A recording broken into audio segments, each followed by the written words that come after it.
victory for Robin Burrus in Week 10. As we get started here, you're seeing the man who's trying to duplicate the feat that Robin Burrus did last week, winning 3 straight games on your way to the kingship. This is Mark Walton. In 2 games, he's averaged 254. 241 to 215 win, or 188 win over Dave Forwood, a 264 to 215 win over Rich Hill. The man who's, well, I was going to say starting to own these lanes here, but he leaves the big 6-7-10, Dave. You've always got to be aware of the lanes changing and always be ready to make a move of some sort on that ball. Driving right straight through the head pin, through the calculator. Wow, that's tough this morning too. But nevertheless, numbers that support what we were talking about. Robin Burrus with the 10 pin. Let's see if he makes it. He missed all 3 last week. Ooh. Make it 4. 4 last week. No, make it 4. Oh, okay. It could have been. I wasn't trying to correct you. No, he did miss 3 last week. Wasn't trying to correct you. We sat around after league Thursday night and talked a little bit about Robin's game and things that he should work on, and the first thing out of my mouth was learn how to make a 10 pin.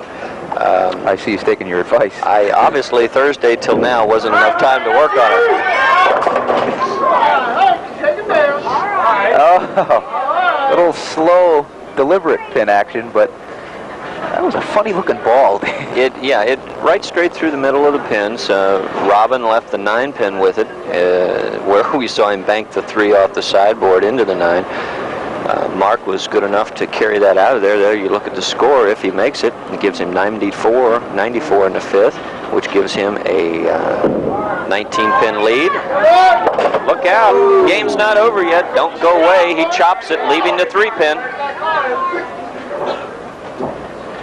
Another case of I don't want it, you can have it. Saw that last week with Butch Temke and Robin Burrus, where it came right down to the last ball.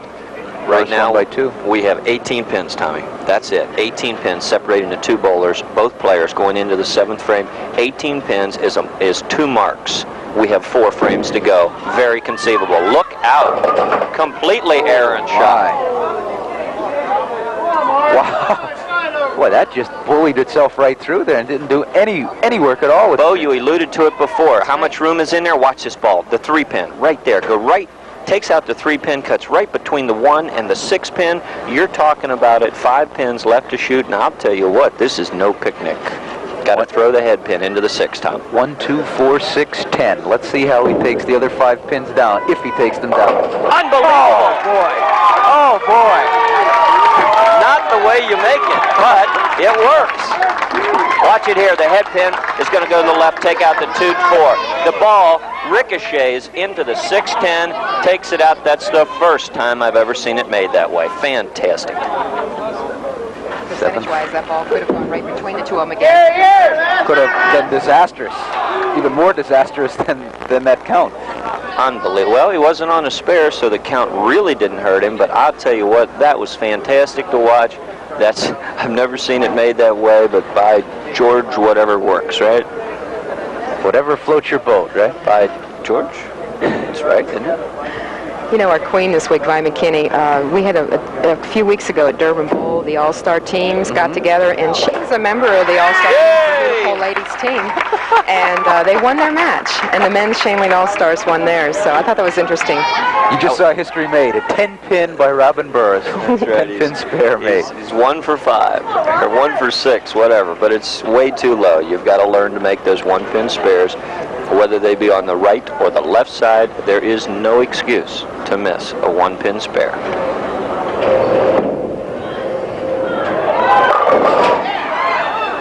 Pin again, the nemesis. Well, Robin Burrus. It's almost like the 10-pin knows it's tough, so he's going to just jump up there all the time and just kind of tantalize him a little bit. But the deflection again. Robin's using too much arc on the ball. There you see the score.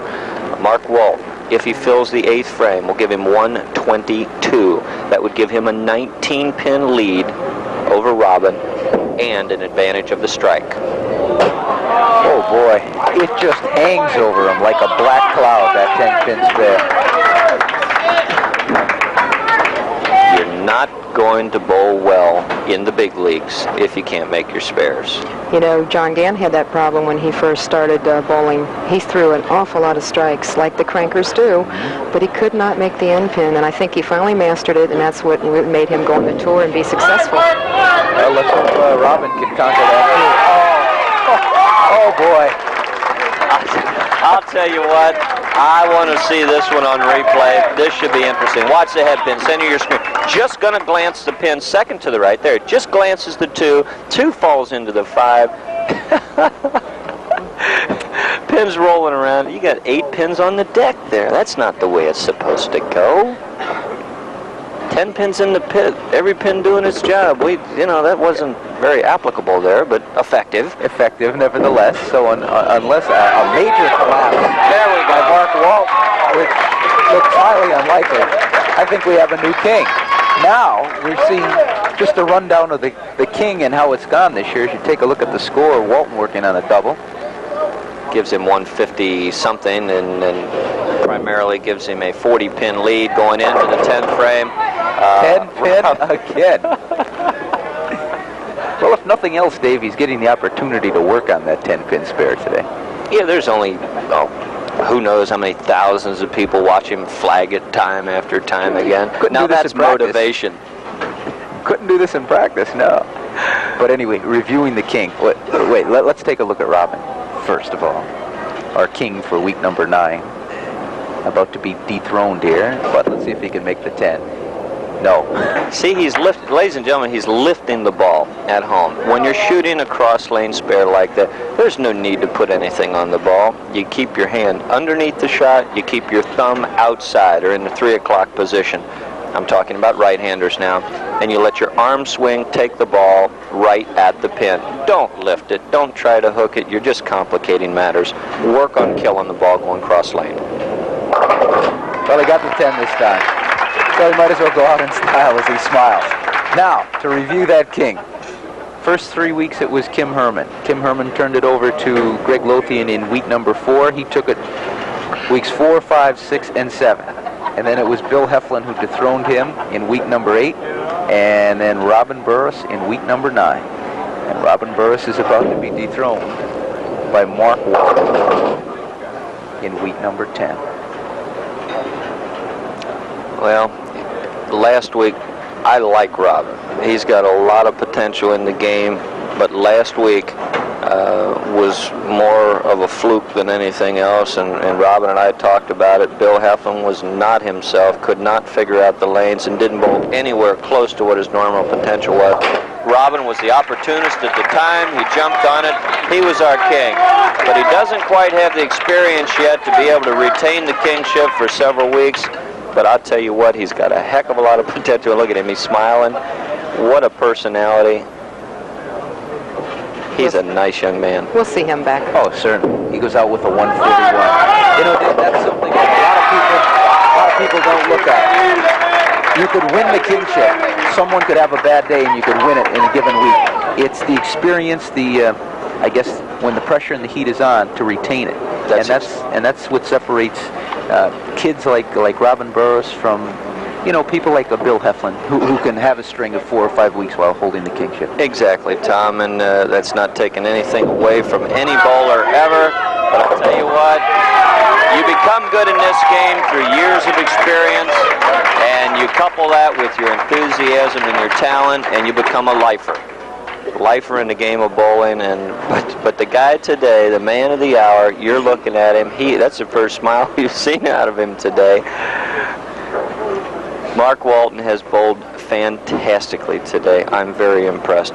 Good show. Comes from the bottom of the barrel to do it, too. On his own house lanes. Strikes and spares. So, right there, you're looking at the king for week 10, shaking the hand of the king from week 9. Mark Walton, the winner today, 210 to 141 over Robin Burrus. When we come back, we'll present the checks for week number 10 of Hudepohl's TV King of Bowling.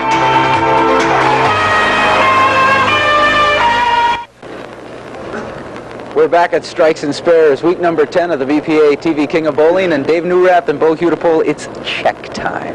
It's payday. Dave Forwood, in the first game you had some trouble, but we know the ankle's partly to blame.